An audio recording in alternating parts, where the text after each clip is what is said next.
Yes.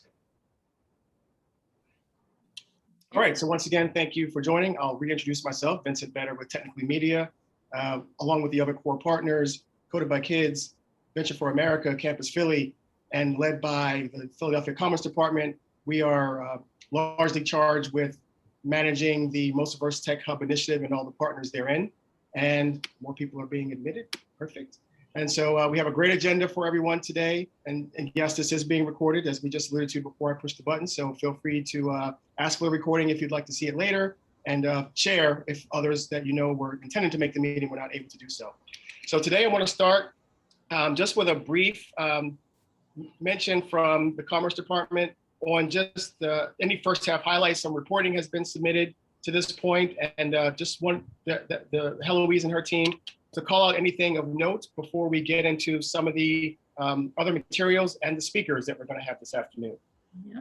Thanks, Vince. So real great. Thank you. Good morning. Good afternoon. I'm sorry. Heloise Jettison, Deputy Commerce Director for the Commerce Department with the Workforce Development Unit. I will say that our first half is going really well. We've got some good, strong start numbers from our partners. We are formalizing the first midterm report, which will be shared with all of you as we polish up the external version. But I just have to say that we have gotten some really good results, making some tweaks and changes, you know, addressing some things that we might need to do differently. That's the beauty of this very flexible opportunity of grant money that we were able to provide. You know, we were able to do what needs to be done and make sure it gets in the hands of the people that we wanted to, and going in the direction and covering, you know, the folks we really want to impact. So I thank all the partners again, and to all you external folks, thanks so much for your part in it. We look forward to continuing this. You know, we got some funding, so there will, Lord willing, be a year 2, so we can continue.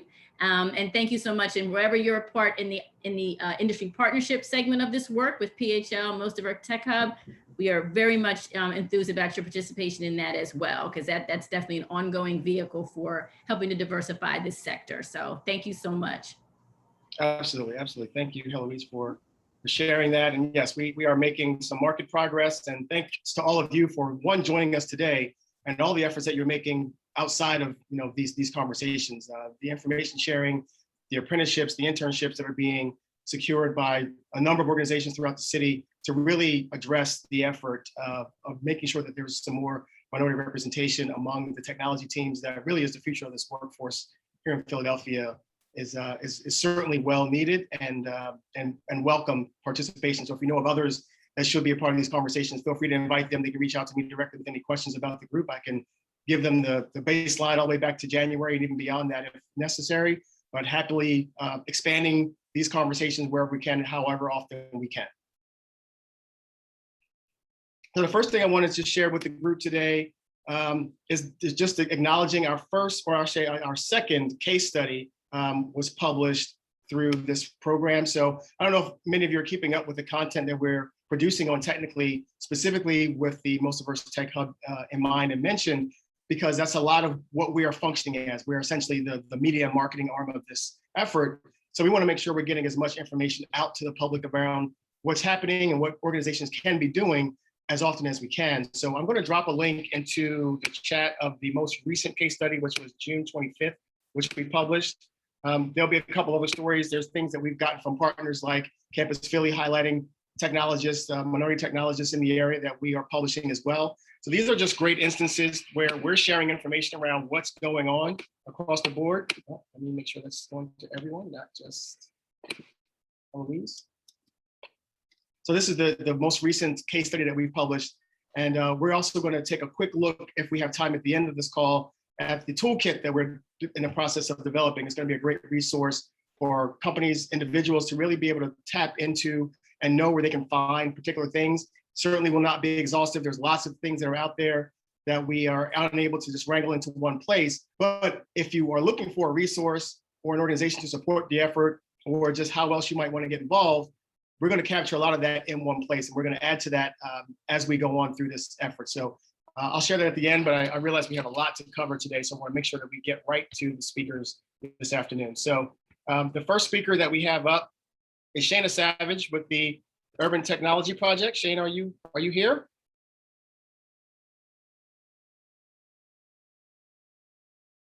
Oh, no, see her on the attendee list yet. I don't see her on the attendee list. Let me just make sure she's not having an issue getting into the room. Okay. Well, if Shayna is not here, I know Patty and her crew are. So, Patty, are you, Malik, and Tyrone ready to go first if Shayna doesn't show up here? Yeah, that'd be great. Okay.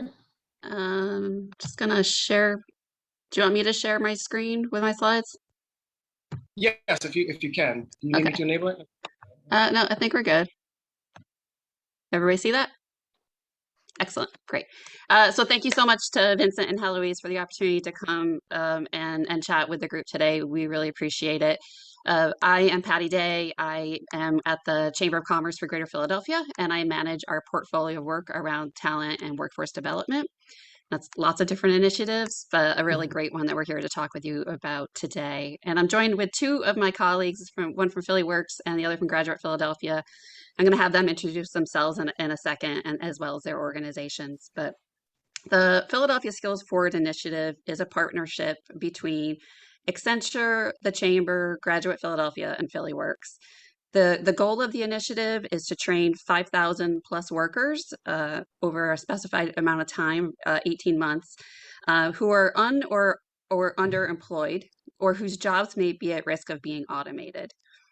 And so this, there we go. This came about as a part of the Chamber's Recharge and Recover initiative that we engaged folks with over the summer. So we brought together 160 leaders from public, private sectors to say, how can we recover from the pandemic? And so we asked those individuals to help us identify what are some of the actions that we should be focusing on, in particular for a number of different aspirations, but skills specifically.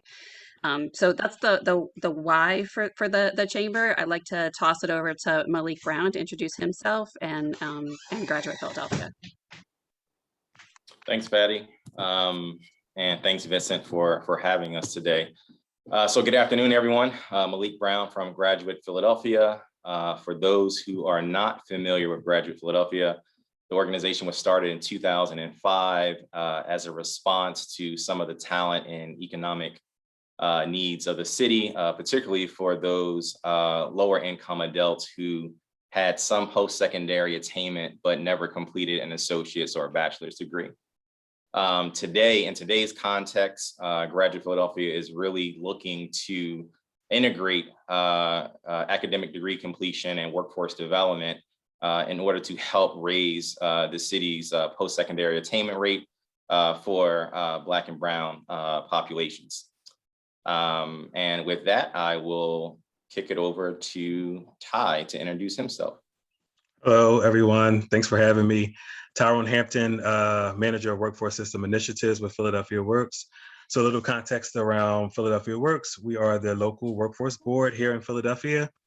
And what we do is invest public dollars in robust employment and training opportunities. We have 4 brick and mortar peer career link centers where we connect career seekers to employment and training opportunities. The centers are all over Philadelphia. In a given year, we service around 40,000 job seekers. And in my role, I manage a lot of our specialized initiatives and a lot of innovation and grant funding. So I get the pleasure of working with Malik and Patty on a daily basis to co-manage the Skills Forward initiative. Great, thanks. So each of our organizations come to this initiative with different perspectives and different strengths to offer. And so just in short, Accenture, our partner, had a learning platform that has a number of different modules that learners could go through. And we had identified some high growth opportunities for learners in our region.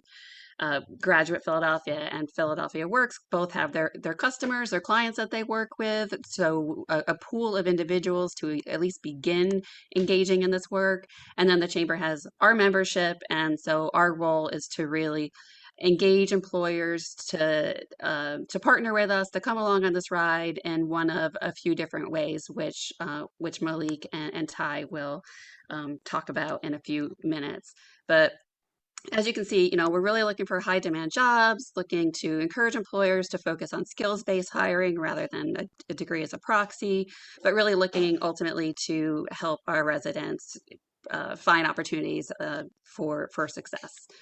And so I can't talk and drive at the same time, apparently.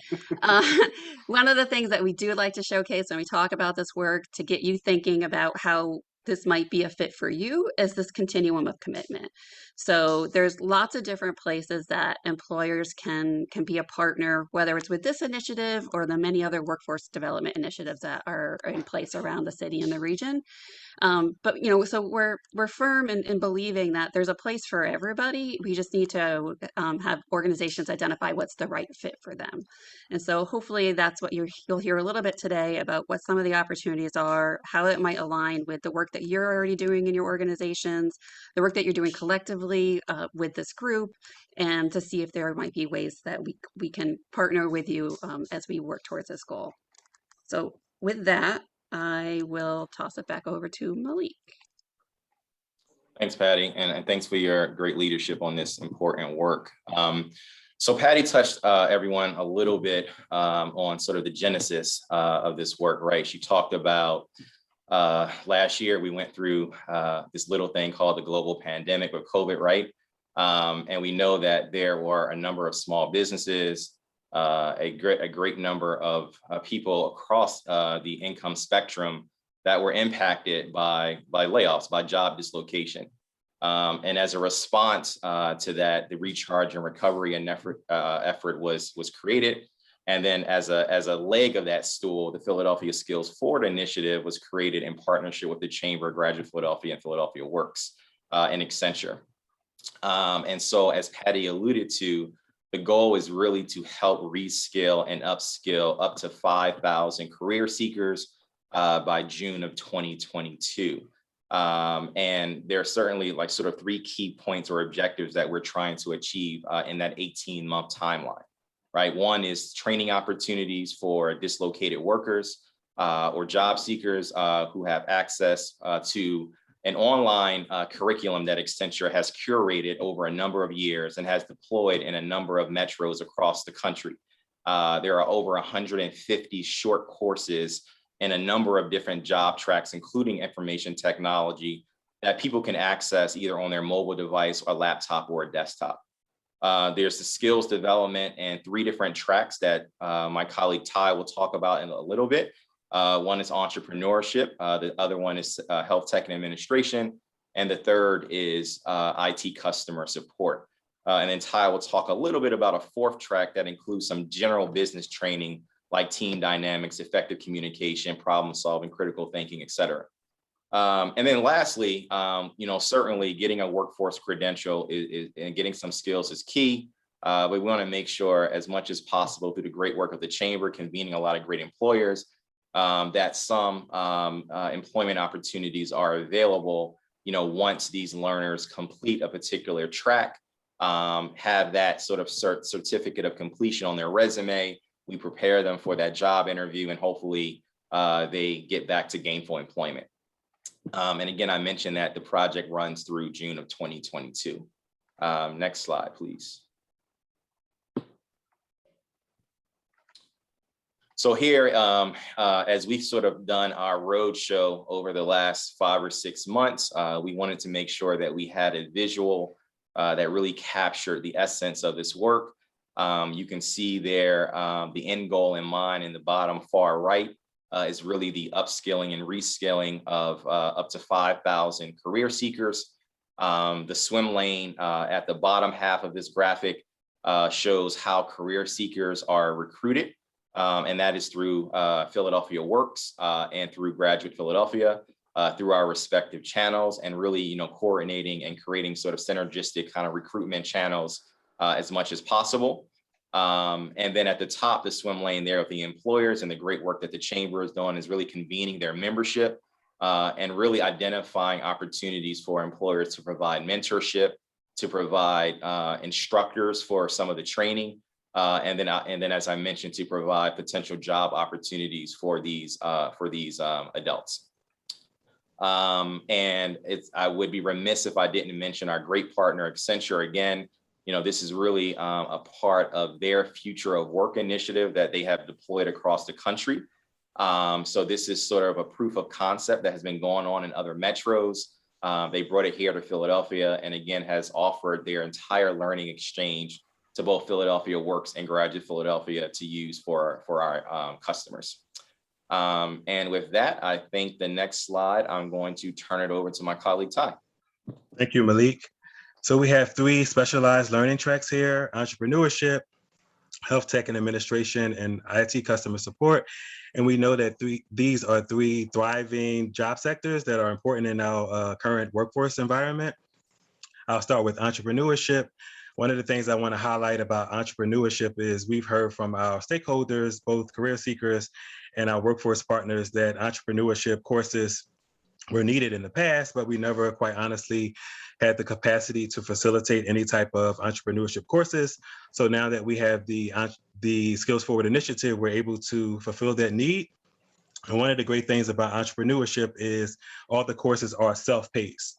So this is appealing to people who are the working moms, the working dads, people who are only available at night, people who may only have time to access courses during the weekend due to their busy schedules. So all the courses within the entrepreneurship track are self-paced. It includes essential skills. Mentorship is also a part of all 3 tracks, and I'll talk about that a little later. Industry knowledge and essential skills are a part of all the learning tracks. With entrepreneurship, one of the things I also want to highlight, and this is something we've heard from workforce partners over the last few months. Again, Malik alluded to the roadshow we've been on over the last 5 months. We've heard from some workforce partners who've said, well, what if we have career seekers who may not want to start a business? And our response has been, and will continue to be, is you can still benefit from the entrepreneurship track. These are essentially management skills, leadership skills that you can gain and utilize in other job sectors. So just because you may not be interested in starting a business or being the next tech giant in the world, you still can benefit from all of these skills learned through the entrepreneurship courses. With health tech and administration and IT customer support is a combination of self-paced learning as well as instructor-led. And I think that's important because we know individuals have various learning needs. Some people may be more comfortable learning self-paced learning environment versus something that's more like a classroom style learning. Obviously, the classes within the health tech and administration and IT customer support will be a virtual learning environment. But these are all courses that will prepare people for a stronger career pathway. Again, health tech and administration, IT customer support also includes the industry knowledge courses as well as essential skills. The time commitment is included just because we want people to be prepared for, in terms of setting expectations around the time commitment that's required to participate in the courses. 66 to 104 hours for health tech and administration. For IT customer support, 45 to 105 hours. Again, these will be courses paced over a few weeks. It's not as if we're anticipating that people will complete the courses within a week or so. So you have ample time to complete the courses over a period of time. Again, the goal is once people are able to complete the courses, then they will be able to transition to mentorship opportunities as well as the interview and hire opportunities that I'll talk about as well. We also have additional learning tracks. Digital literacy is very important. We know there is a huge digital divide, not only in Philadelphia, but in cities all across the country. And this is an opportunity to really help students build better computer skills and also be able to really compete in today's job market. In terms of the job seeker learning track, there really is a lot of skills around how to look for a job, the essentials of looking for a job, starting your career, growing your career. We know we will engage a lot of career seekers who are just beginning their career journey. So these additional learning tracks will be important for them to help them build a solid career pathway, but also just begin to explore their interests. For starting your career, there's a lot of focus on soft skills, and we know how important soft skills are in maintaining employment. A mix of soft skills, general skills to really help people succeed in their first employment endeavors. Growing your career is really really for people who may have a little bit more experience, but not necessarily enough to not be able to benefit from the learning track. So it's really essentially helping people build their skills. And these are the 3 employer engagement opportunities. And what's really exciting about this from a workforce perspective, and I've said this in the past during the roadshow we've been on over the past few months, we have all these employers that are really excited and really coming to the table to engage in this work. And essentially what we typically do is we always have to chase employers to engage in workforce development. But now it's really the opposite, where employers are coming to the table and they're really excited to participate and engage in this work. So we have the mentorship, guest lecturing, and the interview and hire as the 3 opportunities that we're offering with the Skills Forward initiative. Mentorship is really important. Again, we've heard in the past from stakeholders, especially the career seekers, that we needed to offer some type of mentorship component within our services. So now that we're able to offer that opportunity is really exciting. In terms of the eligibility requirements, the only thing we're asking employers to have is a basic interest in being a mentor. No other qualifications are being considered. We just want employers to have a basic interest in being a mentor. We've developed an application process, a very comprehensive but short application to gather background information from employers, information around the job sector that they work in, their experience as a mentor, their experience in their professional fields, and also what they hope to gain from the mentorship experience. What we're looking for from mentors is just to be a resource, a general guide, a sounding board, and it will also depend on the needs of the actual mentee. You may encounter mentees that may just want to network, or they just may want career advice. But we want to make sure that we create space where the mentorship relationship is really about the needs of the individual mentee as well as the mentor.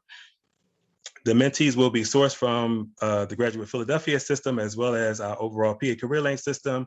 And I just want to make a note, when I say PA Career Link, I'm also inclusive of our adult system, our youth system, as well as all of the workforce partners that contribute to our system. In terms of expectations around mentorship, we anticipate the mentorship component lasting 5 months. And during that time frame, we expect the mentor and the mentee to engage with one another once or twice a month. Our hope is that the relationship is so organic and beneficial that it could potentially outlive the Skills Forward initiative. I've said in the past that I was a part of the Chamber's mentorship program, and to this day, it ended, I think, 2 years ago for me, and I'm still in contact with my mentor to this day. So there's no age limit on how you can benefit from a mentor. In terms of the guest lecturing and instructor, this is really the opportunity for us to tap into the expertise and experience from the employers to engage in this work and really share their expertise and share their experience with career seekers by co-facilitating some of the courses within health tech and administration and IT, helping to co-facilitate the courses as well as helping to develop a lesson plan. Again, this will all be co-facilitated, co-coordinated with our PA Career Link instructors as well, who have tons of experience. So I don't want people to see this and think they have to do all the work. They have help within our PA Career Link system and our instructors. Again, once you show interest and we have the guest instructor selected, there will be an onboarding process to ensure that you're up to speed on all the requirements and expectations and the time commitments, et cetera. For the interview and hire process, the employers are being identified and continue to be identified by the Chamber. Those opportunities are being shared with Philadelphia Works as well as the PA Career Link system. Once we receive those opportunities, we are sourcing candidates from our systems, both Philadelphia Works and Graduate Philadelphia.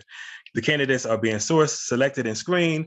One of the things I also want to highlight with the interview and hire process, what we've done over the last few months, and Malik has participated in a lot of these meetings in terms of the onboarding, is to engage our employers to really get a sense of their needs, get a sense of their agency. We've had a lot of onboarding meetings for typically around 30 minutes just to learn about their hiring needs, to make sure we're in a space where we can better match the needs of the career seekers to the needs of the actual employers. So we've had several successful onboarding meetings over the last few months. We have a solid pre-screening process in place to ensure that the needs of the employers are matched to the needs of the actual career seekers. So that's our interview and hire process. Again, if you are on this call and you see any of these opportunities that may be exciting to you, or you may not be sure but want more information, feel free to reach out as well.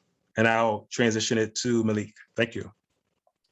All right, great. So I'm going to go through this really quickly, everyone. I want to be respectful of your time. I believe we only have a few minutes to get through a few slides. So I did want to just take a few moments to spotlight, if you will, the information technology curriculum. If you kind of take a look, all of these blocks here represent different modules within the IT customer service career track. It's really broken down into 3 buckets. It's really exploring the IT industry. We kind of kicked that off and getting students oriented just to the IT industry, understanding that IT can cut through multiple verticals. There's customer support skills, effective communication, how to, manage a ticketing process, IT and task management, problem solving. And then we go into a 3rd bucket where, there's really a deeper dive into general concepts of IT, computer anatomy, some cybersecurity is kind of baked in there, opening up a motherboard. Unfortunately, in the COVID environment, the cohort that we just launched, we launched in a digital format. And so some of the hands-on, opening up motherboards, we're trying to figure out how to do that in the most safe way, given that we know COVID is still out there, regardless of the vaccine. As Ty mentioned, the total number of hours based on the design of this curriculum is between 45 and 105 hours. Based on the guidance that Accenture provided, a lot of cities across the country are averaging about 70 or 80 hours of service delivery. Which, for us, that took us to about 7 or 8 weeks of actual instruction. And to the far right, you'll see that participants are prepared to, once they complete, and once the mentorship happens, and they are prepared to assume roles and network system administrators, IT support specialists, customer support, et cetera, help desk. On the next slide, which I'll just take a minute, I mentioned that, there are some core courses that the students are walking through. We were privileged to have both Comcast and University of Pennsylvania actually deliver these modules for us. So in partnership with the Chamber and Philadelphia Works, we were able to recruit actual IT practitioners that actually are delivering the course Monday, Wednesday, and Friday from 5:30 to 7:30. We recognize that many of the folks that are going through this initiative, some are part-time employed, some are not gainfully full-time employed, and there's some folks that are completely unemployed. So we wanted to kind of create, a schedule that was as flexible as possible, and it also met the needs of our guest lecturers from Penn and from Comcast. And then at the bottom, again, you can kind of see there, just in terms of the design specs and kind of creating these modules in this course track, that there's a minimum of 24 hours of delivery, maximum of 84. In terms of the average, number of hours committed for a guest lecturer, we're really looking at no more than 4 hours, given your number of lecturers, right? So we have about 8 guest lecturers over a course of 7 to 8 weeks. And it's no more than 4 to 6 hours of a time commitment for each guest lecturer. And I think that wraps up my slide there. How to engage in this effort. There are 2 sort of portals in which someone can enter the Philadelphia Skills Forward Initiative. At the top, you see the PHL career portal. There's information there if you want to play around and sort of pretend as if you are a job seeker. Then at the bottom, Graduate Philadelphia's information is listed there as well. And then Patty Day from the Chamber is listed on the far right. Then I'm now going to turn the next few slides as we close over to Patty Day. Thanks. And I am mindful that we are over time. And if I was Vincent, I'd probably be freaking out right now. So I will keep this really, really quick. I just want to note that for anybody who has involved with our workforce system in the region, or is an employer and has been contacted by our workforce system in the past, there's a lot of initiatives out there that are similar and trying to achieve similar but somewhat distinct goals as well. So there is another program. It's in partnership with Philadelphia Works, Philadelphia Youth Network, the Chamber 1199C, and JEVS, and it's ironically focused on the same kind of tracks as the healthcare and the IT. And so what we're trying to do is be mindful of the asks to employers and say, rather than coming at you from different angles, and I'm not saying that's not going to happen, but we're trying to prevent it as much as possible, is aligning these two programs together so that the learners can benefit from both programs. And that if an employer is interested in engaging, we can figure out the best way to do that collectively, so that we're really utilizing your strengths, your skills, what you have to offer, and what you would like to how you like to partner with us. So with that, I will forego the rest of the slides, but thank you very much for your time and for listening to us showcase these really great initiatives that we're working on. And if it's okay with Vincent, maybe we can provide some details about engaging if people are interested in it as a follow-up.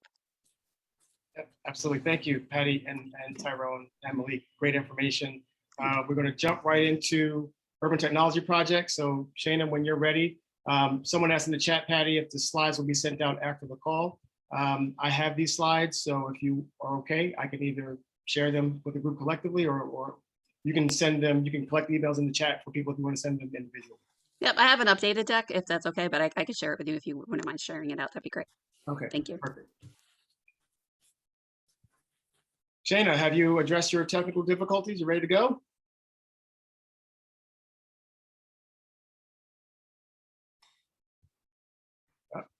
Got something. We got a video. All right. You're muted. I'm here. There we go. Shayna, you can go. Take it away. Okay. You can hear me. Hi, good afternoon, everyone. I'm Shayna Savage, Assistant Director of the Urban Technology Project. I'm going to cue this up so you all can see it a bit better and get started right away.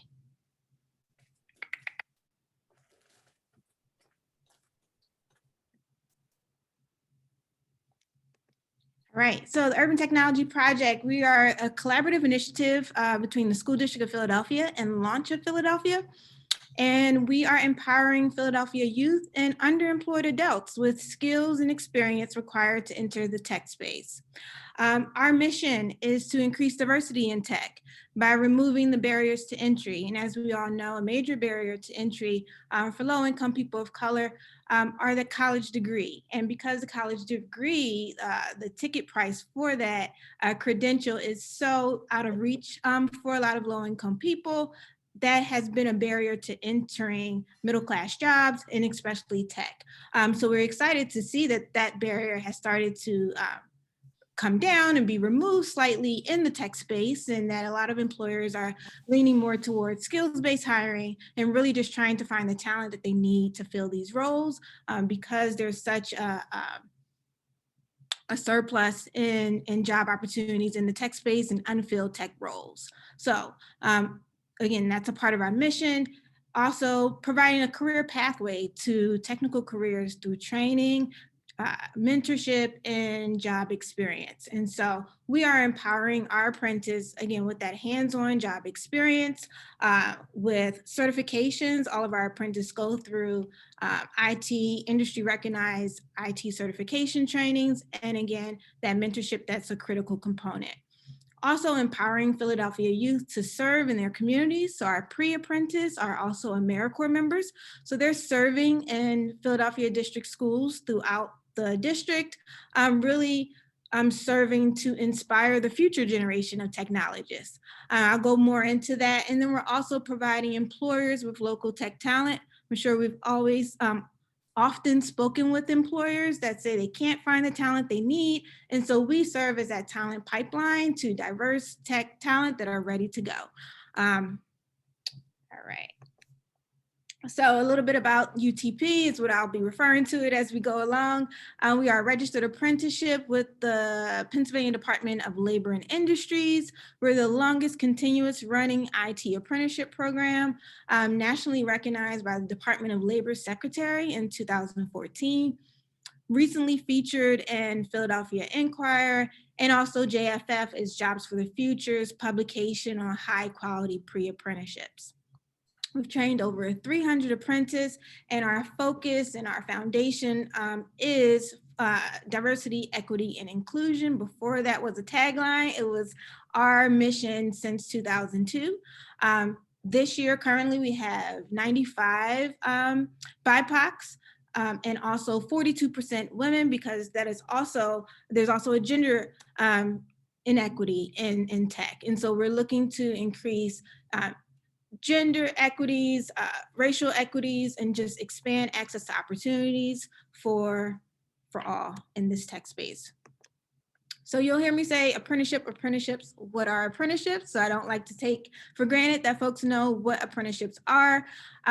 Oftentimes, everyone in the room knows what an internship is, but sometimes apprenticeships not so much. So I want to take a minute to kind of differentiate and explain what an apprenticeship is and how it is just an amazing workforce development model that a lot of employers have started to utilize. And it really goes back generations or decades actually in the building trades industry, right? So a lot of plumbers and electricians, they really utilize this apprenticeship model to help onboard and train and prepare their incoming workforce. So apprenticeships is an industry-driven, high-quality career pathway where employers can develop and prepare their future workforce. So apprenticeships, how it differs a bit from internships is, you know, internships are typically for a semester, and apprenticeships are a greater level of commitment from that employer. So it's not just a semester of like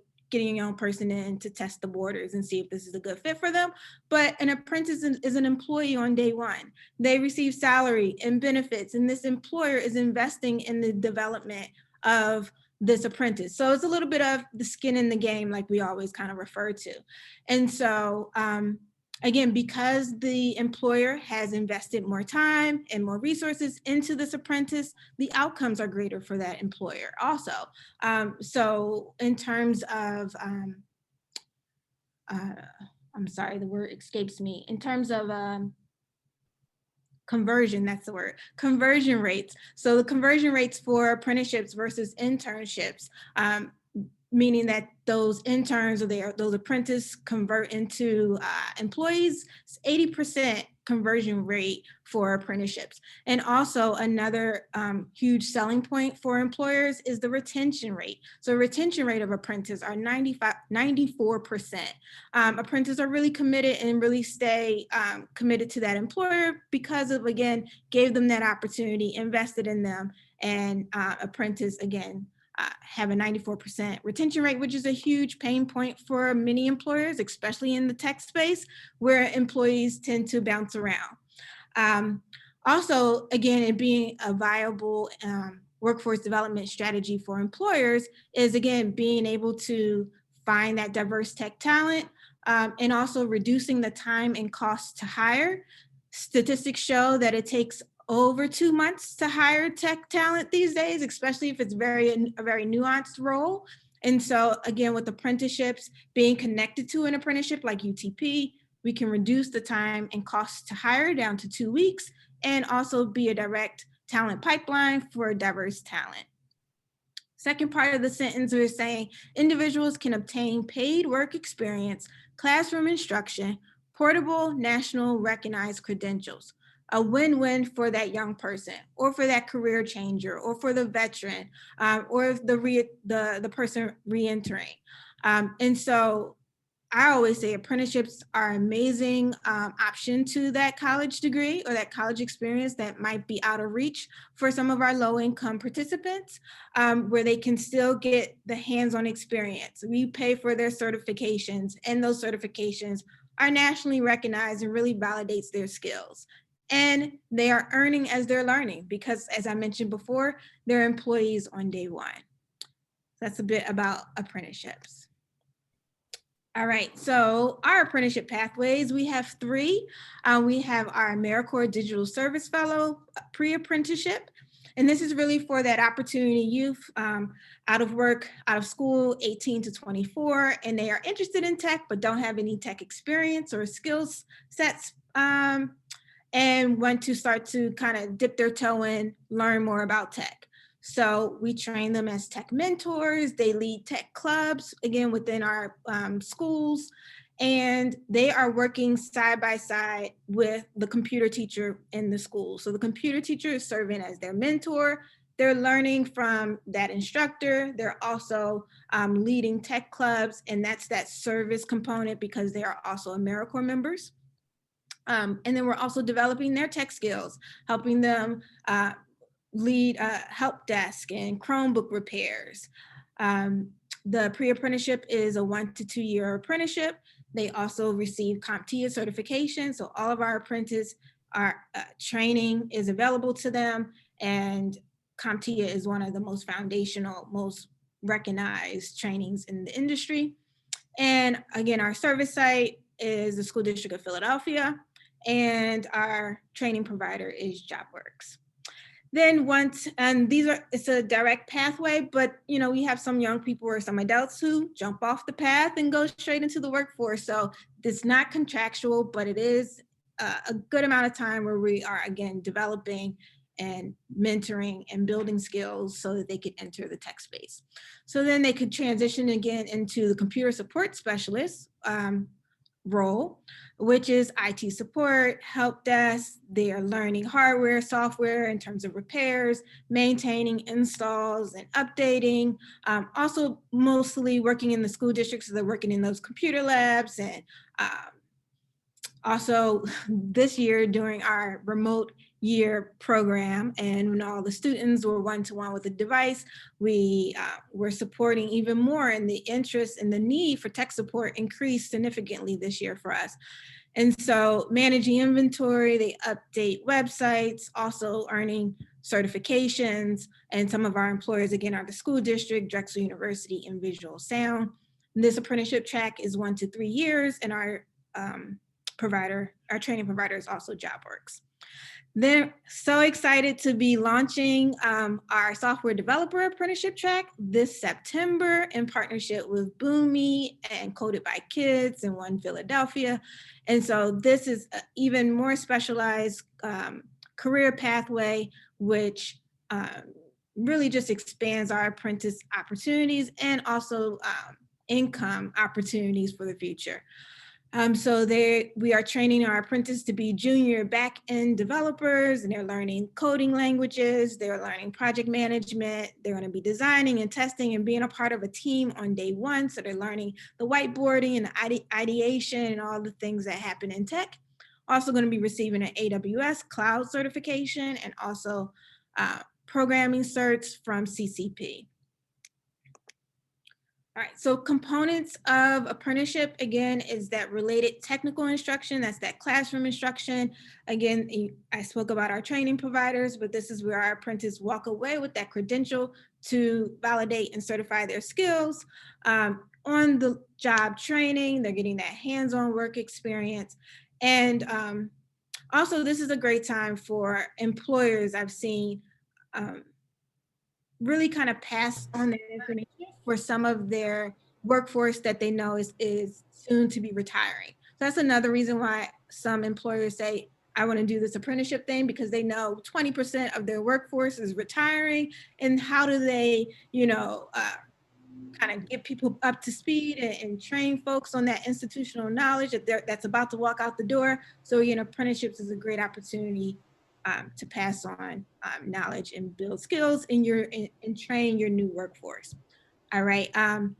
For apprentice, they receive rewards for skills gained. So that means wage increases and salary increases. So with every, that's just a standard with apprenticeships, is that as their skills increase, their salary should increase, right? And so as our apprentice earn certifications, they receive bonuses or they receive raises. And then also the credentials. Let me speak a bit more actually about the credential. So as a registered apprenticeship with the state, after completing an apprenticeship, whether it's 2 years or 3 years, the state also issues that apprentice a journey worker certification, which is equivalent of an associate's degree. And so again, we are trying to help our apprentice not face any barriers in the workforce by giving them, again, these certifications, the credentials, and also saying, I have 2 years of experience working with the school district or working with Boomi or working with whoever our employer partners are. So some employer benefits of partnering with UTP is that we try to make the apprenticeship process very seamless and easy for an employer.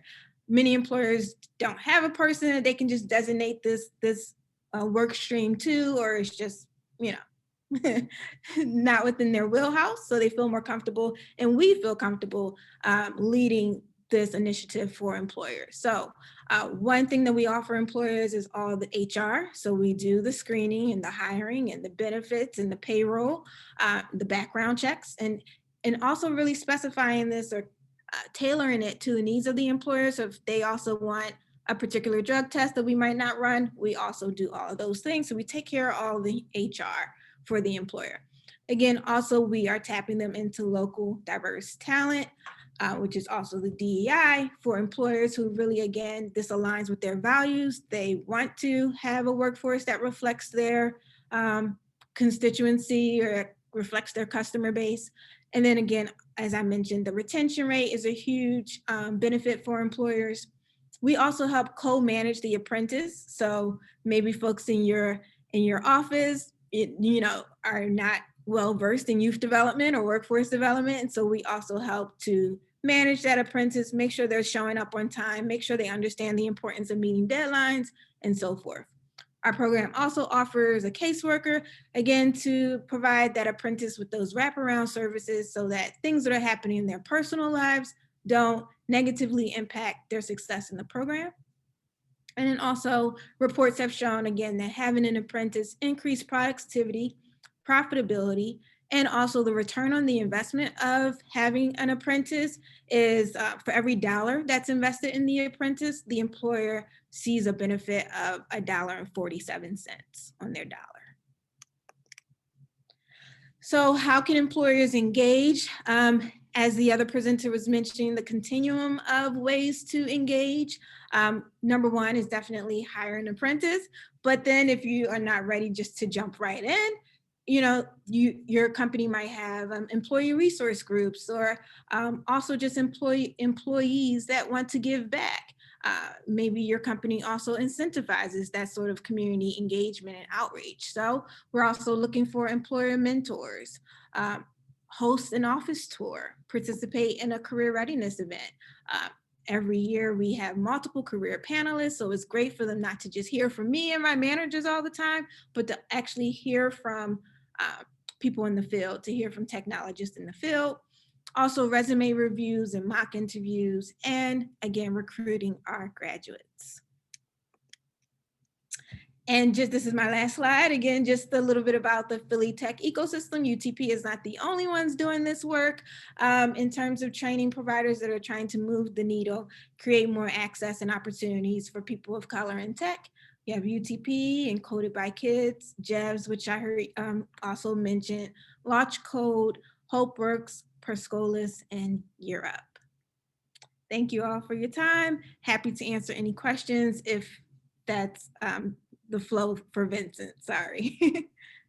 No, that is excellent, Shayna. Thank you very much. I think the UTP program has kind of floated under the radar for a while, and it's good to see it getting some more light in the last couple of years for sure. So one thing I want to ask on behalf of some of the companies, and if they're maybe inquiring, I'm going to ask the question on their behalf.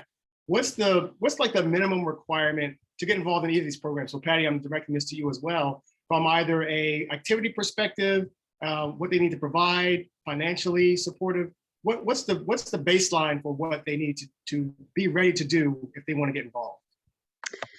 I'll say from our perspective, and my partners jump in, but we're meeting employers wherever they are. So if there are programs that they already have in place and there's a fit for it, then we're going to try to figure out a way to work it into it. So there are no requirements. We've had lots of employers who have said, we do interview and resume reviews, and we'll offer those services. We have one university who's offered to set up a boot camp for entrepreneurship. So we're really trying to be creative with employers as to what it is that they want to provide, and we're figuring out a way that we can say yes, thank you. I don't know if my colleagues want to add to that.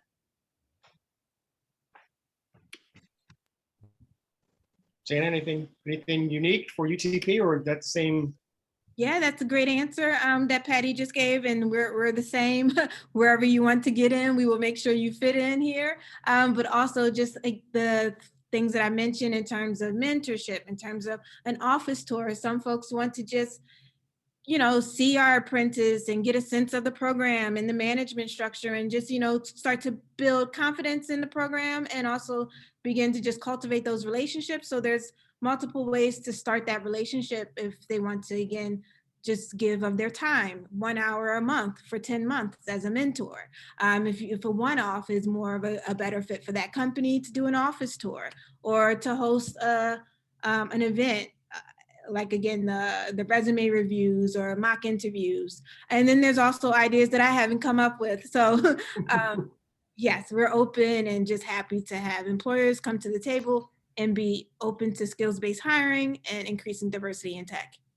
Yeah, and That's if I great. just may add to that, Vincent, so I didn't really get to talk about the PYN piece of it, but one of the components is that there's 3 different tiers of where they're asking employers to engage, and you know, it's more intensive to less intensive. So less intensive might be do a virtual career panel. A more intensive might be look at the curriculum that the career seekers are going through. Is this right? And we're doing that with the skills forward too, is we just did that with the health tech, and we'll do that with the IT. This is what people are learning. Is this right for your industry and your organizations? And we're taking that feedback and we're applying it so that we make sure that it's the best use of everyone's time. That's awesome. So I would encourage you both, while most people are still here, some are going to begin jumping off momentarily. We've got 2 minutes left. Drop your emails into the chat, Patty and Shayna, so people can quickly copy that there if they want to get in touch. I saw Ellen would like to help with resume reviews, so you got another resource that's coming into the fold right there. And not to me, Patty, to everyone. Not to me. I already have. to everyone.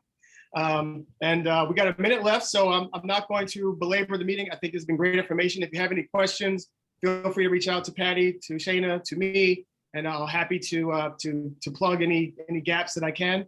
And in the last couple of minutes, I'm going to share my screen that we have. Last maybe not that one. Where's my share screen? Oh, it's behind this one. Oh, it went away. No, there we go. I'm going to try to do this before we get to 2 o'clock. Come on, let's do it.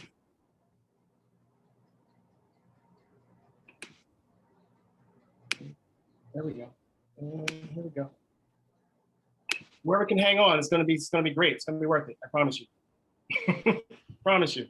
So I am now sharing our first iteration of the toolkit that we're developing for the Most Diverse Tech Hub. So really, it's great information that we have been assembling, not just ourselves, but with the help of many other partners that have provided some feedback on this as well. So this is the first iteration. You're going to see this probably in the next week or so be published publicly, and has great information on some services, just like the ones we just heard about today, some workplace changes and relevant to workplace changes, future pipelining, development, that are all linked to the right sources. Some of them are local, some of them are not. We didn't just look at Philadelphia sources for this. So there's some editorial here in the things that we've covered around diversification of the technology workforce and kind of the workforce in general. So we are on the final throes of this, but I want to give everyone who's here a little sneak peek at this page. Has a couple videos that we've incorporated here as well. So this is forthcoming, and be excited and be prepared to share prolifically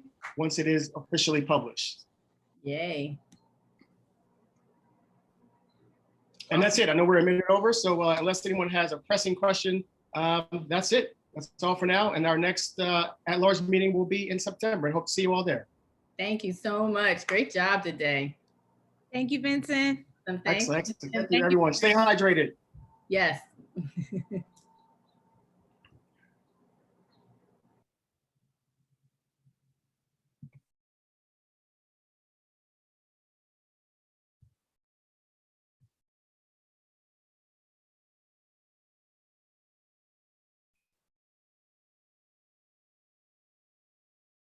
That's all.